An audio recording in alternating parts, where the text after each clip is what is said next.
Welcome back to IGN Live at E3 2017. Microsoft just wrapped up their press conference, and we have a lot to discuss.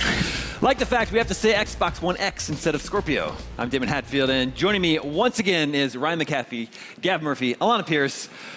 Oof, ladies and gentlemen, that was a lot. There's a lot going on. A lot to unpack here. Over 90 minutes. Remember, you can catch IGN's complete E3 coverage on Twitter at e3.twitter.com. Tweet us at IGN with your questions about all the Microsoft news and use the hashtag E3 2017.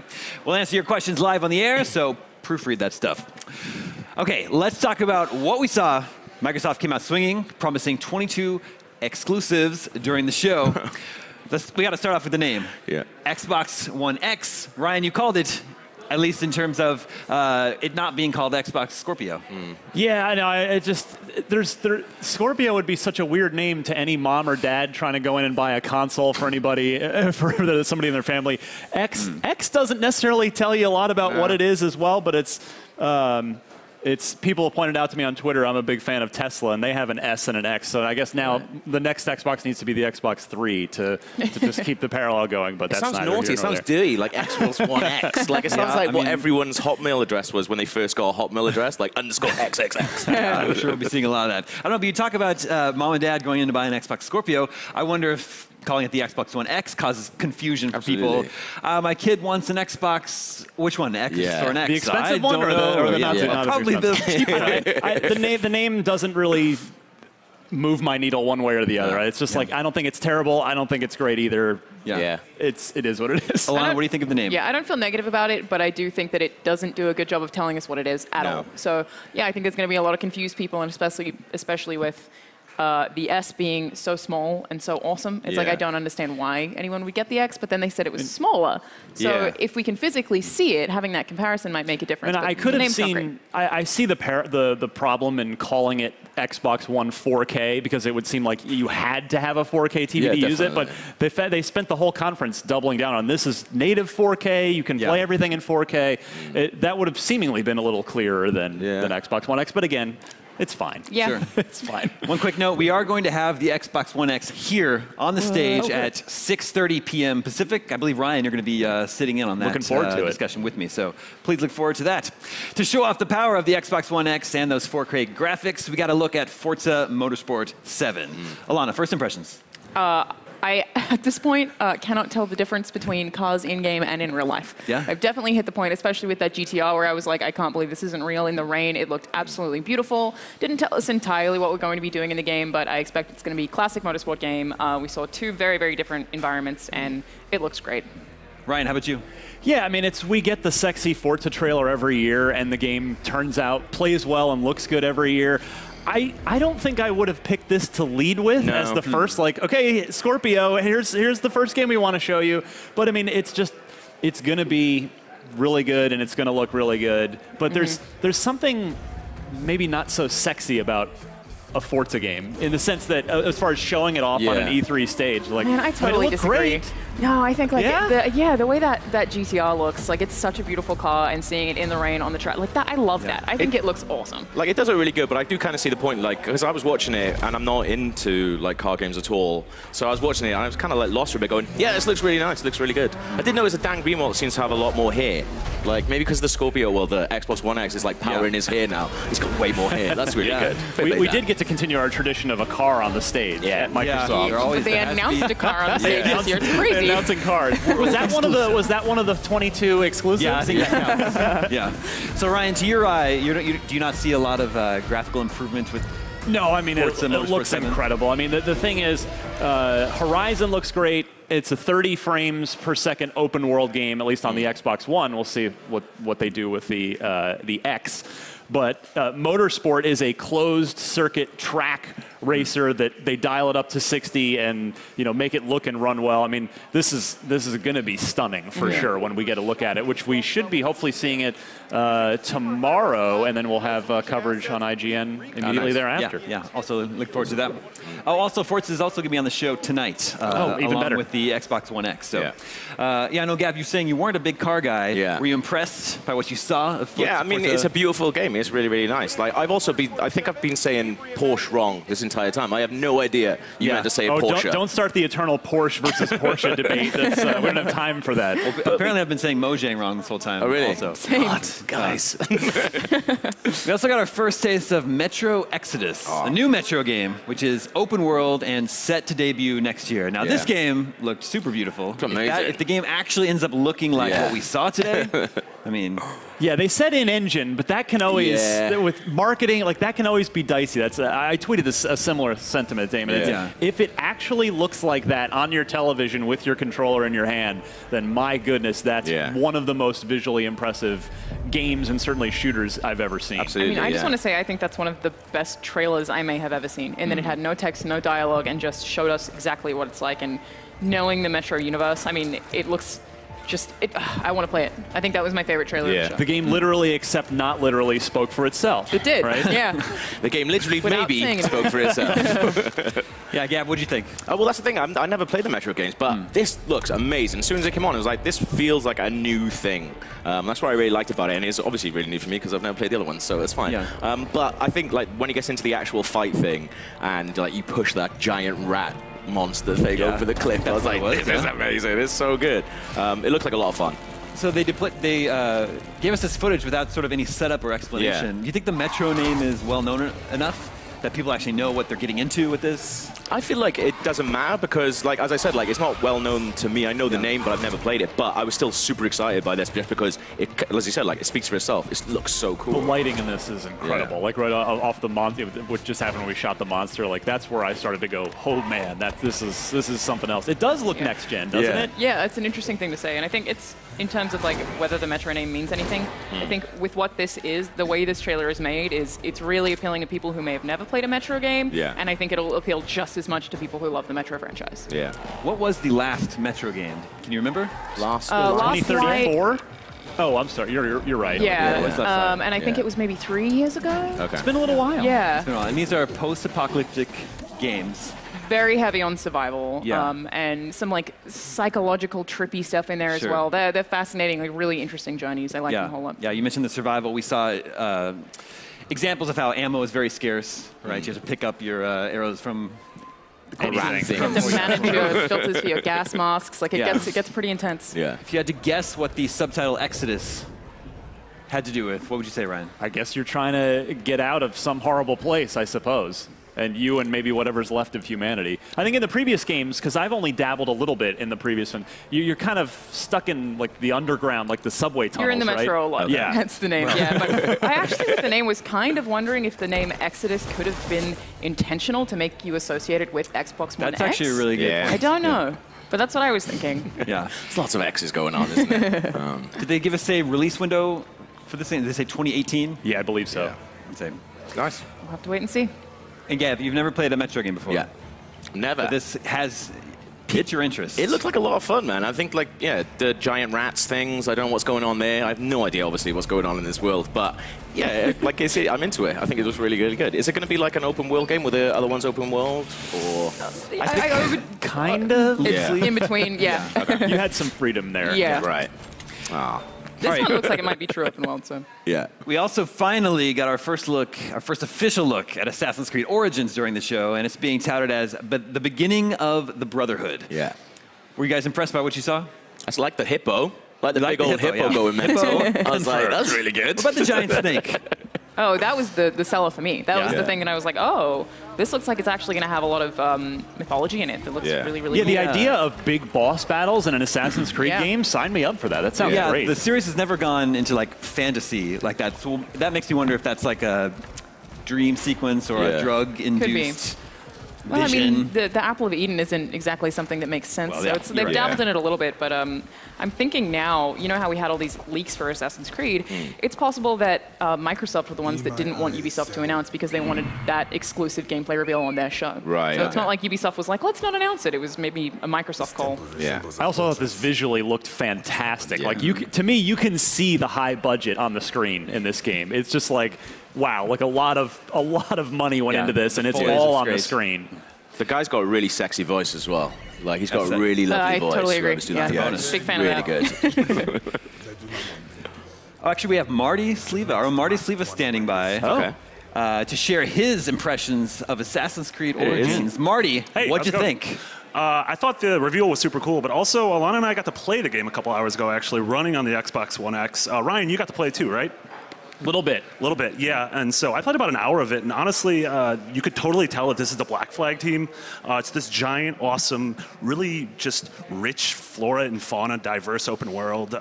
Whether you're on horseback or whether I was infiltrating an encampment where I found a cage with a lion in it, and I just unlocked the cage, jumped up on a ledge, and the lion ran out and just ate everybody. Like, it was super fun, super cool, and I feel like this is a world that is kind of embracing fun in a way that the last couple AC games maybe haven't.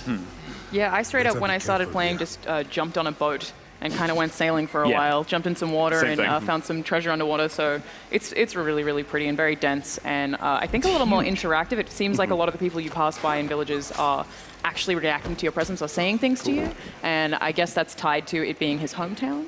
I actually it reminded me, talking to one of our other editors too, who experienced the same thing, it reminded me of the first Assassin's Creed as far as the feeling I got while playing it, where it just kind of felt dense and alive and kind of like it was fulfilling that promise that the series had originally made to us way back when. Yeah, and one cool thing is that they're really doubling down on the RPG elements. And they said that they want this sort of day and night cycle where, say, a farmer, even if you're not in that place, a farmer's going to be farming during the day and then maybe drinking at night, and it depends where you meet him is how he's going to act with you. Also, a ton of RPG stats and loot, and we saw just collecting a bunch of weapons, and there was sort of like a rare aspect to them where there was a purple one that was obviously a little more rare than the blue ones, big customizable skill tree, so it looked really cool.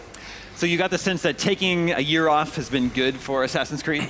Yeah, I think so. Like, I really loved Syndicate 2 years ago, but the fact that the Black Flag team has been working on this for over 3.5 years, it really shows that this is a game that they realized some people got sort of franchise fatigue with this, and I think taking a year off is a smart move.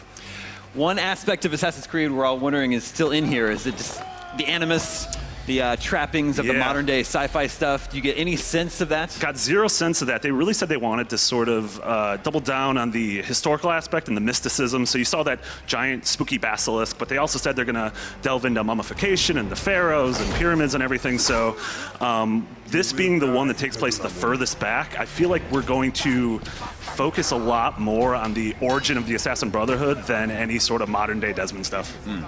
Thanks a lot, Marty. Yeah, of course. Yeah, what did you think of Assassin's Creed Origins? It looks awesome, man. Yeah. It just looks so good. I love the parrying he's doing with his little shield as well. Like the combat in it, obviously like what Assassin's Creed is known for, but it just looks a lot more fun. It doesn't look like, it looks like you're really thinking about the stuff you're actually doing, which I'm not very good at, but still.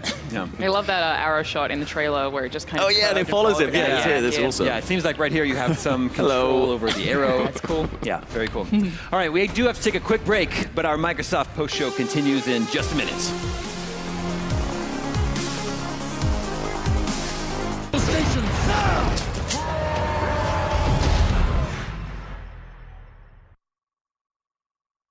IGN Live at E3 2017 is presented by the makers of 5-Hour Energy Shots. Upgrade to extra strength. Jose Altuve is like a great player with a major energy upgrade. I could use a major energy upgrade. Then upgrade to extra strength 5-Hour Energy. It's fast, powerful, just the right size, like me. Upgrade to extra strength 5-Hour Energy.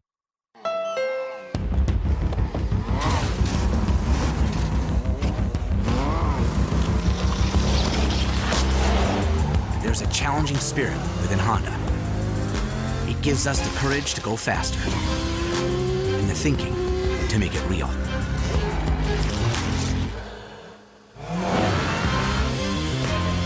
Whether it looks like a truck, a sedan, or a coupe, inside is the heart of a race car. Someone set me up.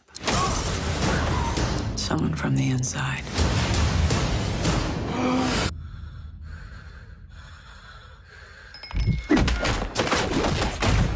MI6, CIA, everyone's involved. Now, this only ends one way.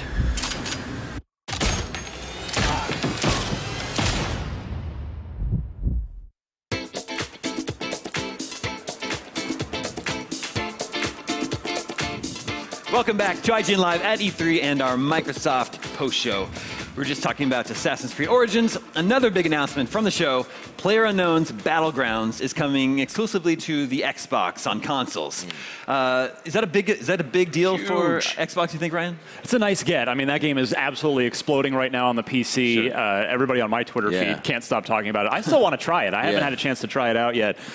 So yeah, I mean, to be able to, you've got the buzz already built up on PC, so when it comes to Xbox, everybody's going to be looking to the Xbox way for those of people that aren't PC gamers. Are like, well, all right, I got to go get an Xbox to play this thing. I really like the look of the footage. For everything that I've seen of that running on PC, it never looks as clean as that. Like, it's all crazy stuff going on in that game on PC stuff, but they seemed like they went for like quite tame stuff in the trailers and stuff, which is kind of strange to me because that stuff has so much bonkers things going on in the game. I feel like they should have focused on that a little bit more. Yeah. Yeah, I think the game is an example that a game doesn't have to be super polished to be fun, right? It's been a little janky, but people are, what, 3 million people are playing on PC.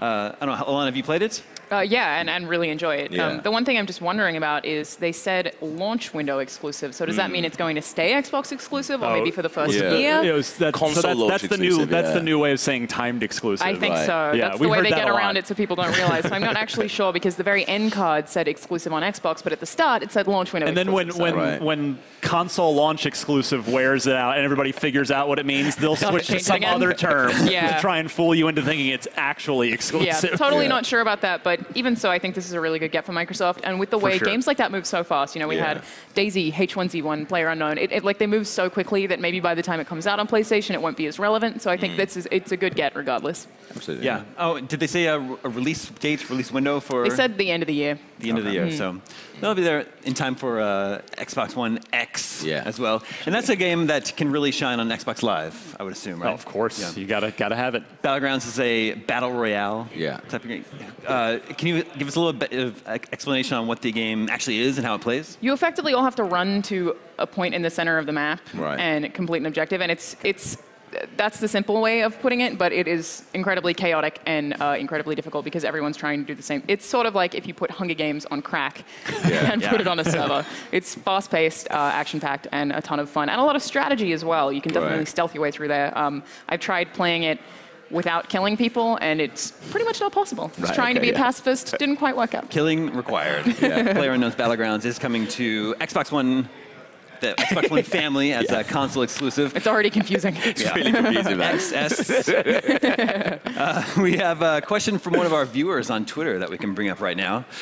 Hopefully, remember, you can follow this whole show at Twitter. E3.twitter.com is the address. And this is Josh and Up, who asks, how expensive will the Xbox One X be in the UK retail? In the Queen's money. I don't know. I guess it's going to be, it's like £391 is the direct sort of conversion. But I reckon it's going to be about 400 quid.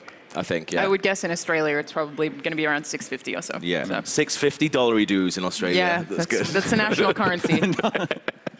Yeah, they did announce right at the end of the conference, $499. We can dig a little bit more into that Almost later. in a cough, $499. Yeah. We also got another trailer for State of Decay 2. Actually, we got a really nice long trailer for that this year. This is that game was a big hit on the Xbox 360. Does what you saw today get you excited? Yeah, because it's the idea of a high-budget, polished, 4-player co-op State of Decay, which is basically what State of Decay 2 appears to be, is so appealing. Because again, the first one, the mechanics were brilliant. I mean, it was really like a role-playing game disguised as a sort of survival action game. And you can see a lot of that in this extended trailer that we saw. You can, the getting in the cars and everybody cooperating together, and one person, if you're alone, you're going to be in big trouble. There's stuff like stamina is a big part of this game, and you have to manage the relationships. At least you did in the first one, and I presume they'll bring that back. There's a lot of depth. Again, that's why I sort of liken it to a role-playing game in a sense. And I just think, getting a budget and polish time, and I believe this is running on a new engine as well. With just the expertise of having made the first one, this game looks fantastic. Alana, you were saying in our pre-show that you'd heard Microsoft is treating State of Decay 2 as a little bit more like a AAA title, maybe putting a little bit more money behind it. From what you saw today, do you see that extra polish in there? Yeah, I think the environments look beautiful. I think they look a lot more detailed than they were originally. And it also looks like this here, there's tons more customization, which I'm really impressed by. It's also just really nice to have this game in a world where Left 4 Dead doesn't really exist anymore. True. Like, I That's love true. Left 4 Dead 1 and 2, and it's nice to have this that is basically an expansion on what I loved about that franchise. So, yeah, it definitely looks like it's a lot more polished, but we will definitely have to wait and see if it's as buggy as the first. Spring 2018, so not this year, but that's okay. Gab, what were your impressions? This does nothing for me, man. Like, I don't know why. Just like nothing didn't do about it for this. you. No, not at all. I don't know. Maybe I think it's because everyone kind of walks like they pooped themselves. Did you play the first one out of no, curiosity? I didn't. No. So you got it. You got to play the first one. You'll get it. Yeah. There are also You'll a get lot it. of zombie games. Yeah. You know, it's hard to make them stand out. Yeah, I think that's what it was. When I watched it, I was like, this kind of looks like a lot of the same thing. But I trust you guys, so if you guys say it's good, then that's fine. Are you seeing, from what we saw today, are you seeing like the extra content that's being added? Does it look like it's offering more than the original did? I mean, well, you can see the game world looks enormous, and I think they've actually publicly said, I think they've said something like it's 3 times bigger or something of a game world, and yeah, there's again the 4-player alone. This is going to be one. I wonder if this will be playable this week, or if they're just showing it at all in any other capacity. But yeah, there will be a lot to dig into with this game. Yeah. Yeah, I guess to my eye, it definitely looks better than the first game, but not super impressive visually to me, I didn't think. Yeah, I mean, it looks think fine. my point of saying I'm impressed by it is compared to the first game. Yeah. Not necessarily You put as them a side by 2017. side. Yeah, not necessarily as a 2017. Yeah, it's not necessarily so you look at Feel that like and go, that oh shot. man, I need an Xbox One X right now. No. But that's definitely not the point of State of Decay. Okay. All right, we do have another Twitter question we can bring up right now. This one comes from my personal friend, Ryan Mills. Do you think original Xbox games will come with achievements now? And what ones do you want to see on there? Time Splitters 2 for me. Time Splitters 2 is awesome.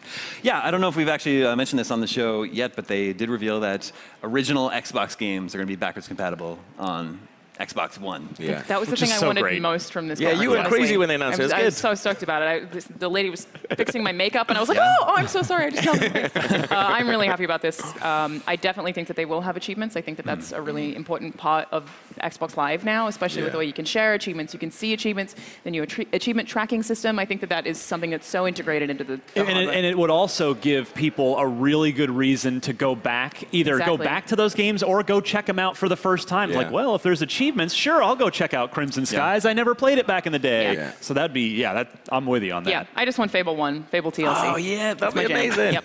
That's really good. Fable so, like- Anniversary was too buggy. Yeah, what are there any other like original Xbox games that immediately come to mind? That you'd Def like to Jam revisit? Fight for NY. Oh man, Def what a Jam. game! That was such an amazing game. I Listen to want this that. guy. Ninja Gaiden Black, preferably, would be. Oh, you mean real Ace. games? Okay, fine, that's good. And then I just had another one top of mind.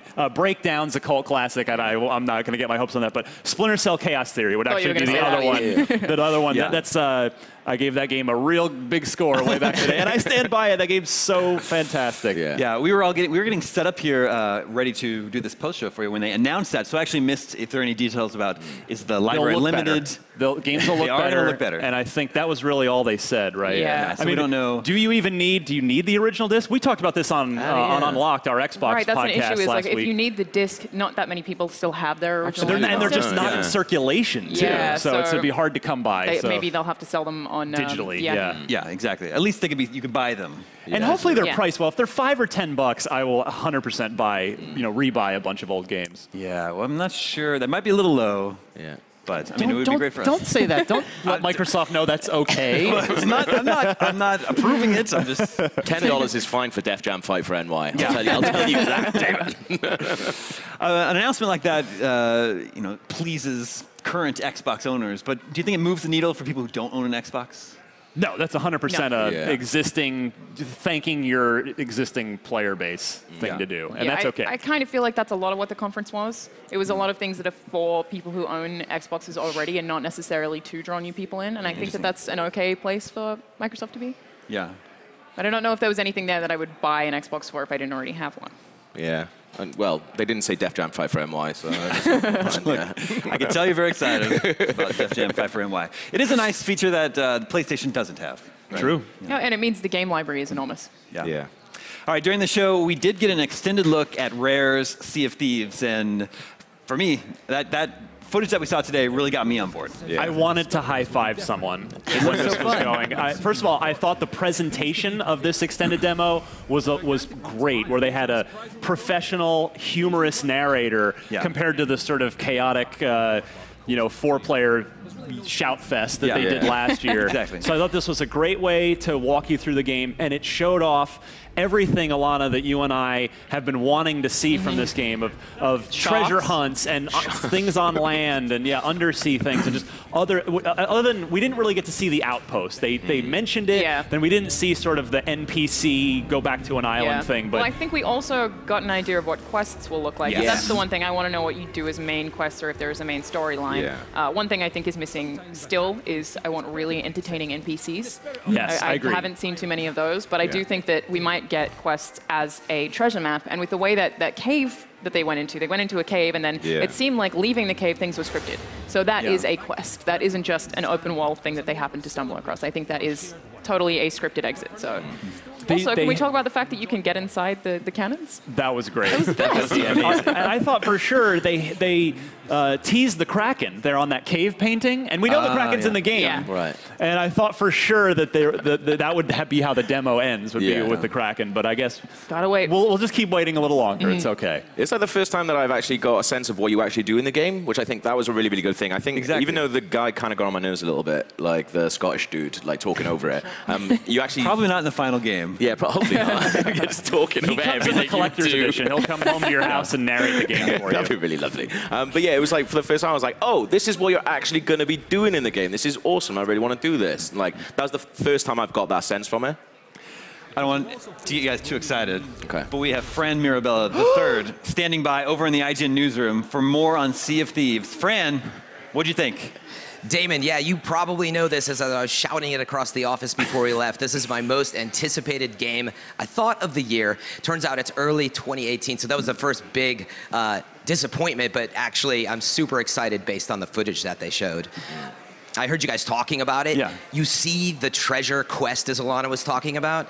That is so cool. They're talking about, under the cliffs, buried beneath the sands, it lies hidden away from thieves' hands. And so you'll have this stuff like that you're actually figuring out with your team. Everyone who knows me these days probably knows I play a lot of Destiny. Exactly. So I'm a huge fan of these co-op games. It looks like it's going to even go beyond 4 or 5 player co-op. We played that last year at their booth. We just hopped on the boat, and just the biggest thing I would say about Sea of Thieves to think about is the chaos. You saw it in the trailer. There's a shark chasing you. You have to drop the chest, and you're yelling to your friend, like, help me. And he's like, oh, no, I'm drinking on the bow. I'm drunk. You can actually drink. There's an endless cup of alcohol. So stuff like that. Endless? Yeah, Someone it's just always the there. Yeah, maybe you have to buy some more eventually, but I'm stoked for it for all those reasons. Yeah, like you say, you're a big fan of Destiny and this sort of cooperative gameplay experience, but aren't you also a big fan of developer Rare?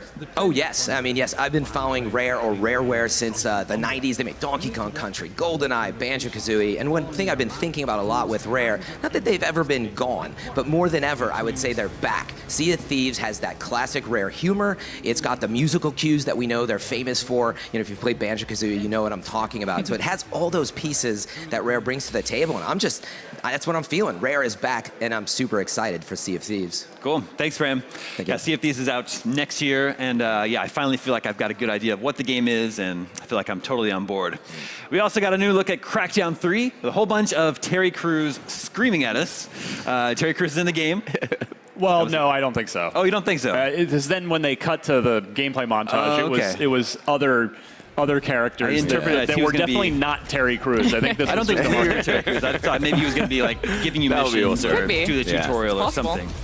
But Ryan, what did you think about this? It is coming this year. Yes, same day as the Xbox One X console. Like launch day. I thought this was this presentation worried me a lot on behalf of this game because we didn't get a proper gameplay demo. Like right after this, they showed Shadow of War for like quite a long time, 5 minutes or something. Yeah. We did not get a proper gameplay demo of this. We didn't really see the destruction in action at all. Yeah. I know this game has had a very long, complicated development cycle, so this game's due out soon, and we haven't seen it really. We haven't really seen it. So I'm not going to push the panic button because maybe it's going to be here, playable at E3 this week. I don't know, but just in the moment right now, I'm a little concerned that we didn't see not only more of the gameplay, but we didn't see really any of the destruction in action, which is, of course, the signature feature of the game. Exactly. Yeah. What were your impressions? Yeah, that's the thing. I hadn't actually thought about that until you said it, because I was watching this going, this looks amazing. It's only when you started talking about it, you were like, oh, I'm worried about this. I was like, oh, you're smarter than me, so that probably makes a lot of sense. But yeah, Terry Crews is awesome as well. Maybe that's what it was. I was too excited by Doomfist talking to me. So it's good. By Terry Crews. To be super fair, like a lot of games and I've just observed them doing this for too long, and they come together. They really don't come together till the end. So maybe we're going to get a killer single-player destruction presentation at Gamescom or somewhere else. But it's fair to say for now, we just didn't see a lot of the game, and that's a little worrying. Yeah, it had been 2 years since last we'd seen Crackdown. Alana, did it do much for you? I'm a big fan of the explosions. Yeah. That's some of the most real-looking fire I've ever seen. No, I think it looks super high energy, but not to jump on negativity, this is the one thing that I wish we'd seen a little more variety of, and I totally agree with that. I think it looks colorful, it looks dense, it looks like a lot of stuff is destructible, so I'm totally sold on that, but exactly mimicking Ryan's thoughts. I wish I had seen more of it. Yeah, like I was excited for it when we first saw it 2 years ago, and I just didn't see a lot more today. So it's like, well, I guess I'm still excited, as long as I didn't mess anything up. Good. Microsoft did just wrap up its press conference, and it is time to break down the biggest moments. IGN's Keys to the Conference is presented by the all-new Honda Civic Si. Number one, I think probably the biggest news of the show, at least one of the biggest reveals, was the actual reveal of the Xbox One X name. We were talking about that a little bit earlier. Is it growing on you? Have you come around to it, Ryan? It's fine. It's fine. It's fine. It's fine. I mean, a quick aside. 6.0 out of console names. In my previous job, I had the privilege of knowing a whole lot about the Xbox 360, like months before it came out, and I remember like, oh, 360, what a terrible name. I don't even get it. But then after like a day after it's announced, it's just fine. You just you just get used to it, and it doesn't matter anymore. The name has very little effect on the actual console. Yeah, exactly. Yes, I think it's confusing, but I'll be fine. I think it might just confuse parents a little, like, what does that mean? But I mean, we had things like that with, it's the iPhones, right? Like people are used to kind of the way that iPhones are named at this point. You've got a 7 and then a 7 Plus. It's like, what's the difference? But the main thing there is that Plus implies that there is more to it. X and S, I don't really know. I think the marketing is going to need to be really precise on it. Gav, what were your impressions? I'm fine with it. I don't mind. Also fine. Do you prefer Scorpio without having like a cooler name? What? Could have had a big scorpion on the front. It would have been amazing, Ryan. Another huge topic, a big welcome reveal that people are going to be very excited about is that the original Xbox games, OG Xbox games, are being made backwards compatible on Xbox One. I wish they'd have like ended with this. Just drop the mic at the end. Like, here you go. One more thing. I mean, not to. That's super nitpicking, and that's lame of me. But and Anthem looks cool. A little bit. God, that looked real good. I'm sorry to get to that, but I mean, I really hope. There's still a couple questions, like we talked about, Alana. Is how can we get the games if they're gone or up in an attic somewhere? How's that going to work? But I mean, kudos to Phil Spencer and the team there for original Xbox compatibility. You said it, Alana. That doesn't sell consoles, but to the players like us that have been with Xbox for 15 years, that is a just huge thank you. It's like an ultimate like insider hug, basically. And Gav is very excited to revisit Def Jam 5 for New York. It's going to be great. It's also just very on brand for Microsoft. I think if there's anything that they consistently push, it's that they will always support all of their consoles. So they opened saying that was just a shot of Scorpio, and it said, not Scorpio anymore, it's already difficult, but it had compatibility, saying all of your hardware that you can use on your Xbox One will work on Xbox One X as well. And I think this is just like totally a thing that they are really, really dedicated to, and I love it. I still have all my original Xbox games in their cases somewhere in Australia. Do you really? Bring them all over. Yeah, I kept all of them. That's awesome. I'm obsessed with collecting. But they're the wrong region now that you live here. Thankfully, the Xbox One is not region locked. Hopefully, the X isn't either. Well, but your discs, I hope. Yeah, I mean, it depends. Hopefully, you can play them all. Hopefully, don't crush my dreams. Microsoft did close out their whole conference with the big reveal of Anthem, which was teased yesterday at EA. This is the next big game from BioWare. Give me some impressions on Anthem. It looked lovely. Yeah? Like, it looks like a proper BioWare game. Like, the eyes look brilliant. The lips looked amazing. Like, it looks really, really good. It's funny that you say proper BioWare game when the eyes look brilliant. Like, It's Andromeda. Oh yeah, except for those ones. Yeah. But yeah, it looked really good. Like it looked like a lot of fun. Like I kind of like getting in like a little robot suit and cutting about the place. Yeah, I like that it already fed us some lore. There was already things in that universe that looked really solid. Like there was a lot of environmental storytelling. One thing I'm a little bit confused about is EA has the Star Wars property. Why wouldn't they make it a Star Wars game?